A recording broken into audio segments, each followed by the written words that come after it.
విభో హాస్పిటల్‌కి వచ్చే పేషెంట్స్ అందరికీ ఈ వినాయకుడు చాలా ఫేవరెట్. ఎంటర్ అవ్వంగానే మనకి వినాయకుడు కనిపిస్తూ ఉంటాడు. అయితే ఈ వినాయకుడు విభోకి ఎలా వచ్చాడు అనేది ఈరోజు మీతో షేర్ చేసుకోవాలనుకుంటున్నాను.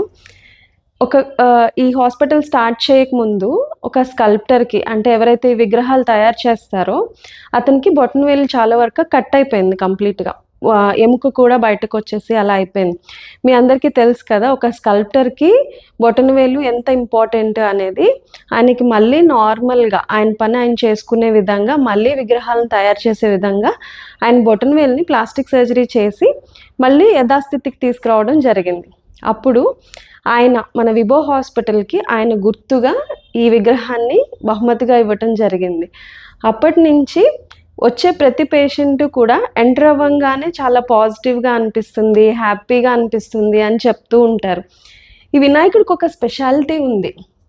సిద్ధి వినాయకుడు అనమాట. అంటే ఈయన్ని కోరుకుంటే మనకి ఎలాంటి ఇబ్బందుల్లో ఉన్నా కూడా అవి రెక్టిఫై అయిపోతాయి అని అందరూ నమ్ముతూ ఉంటారు.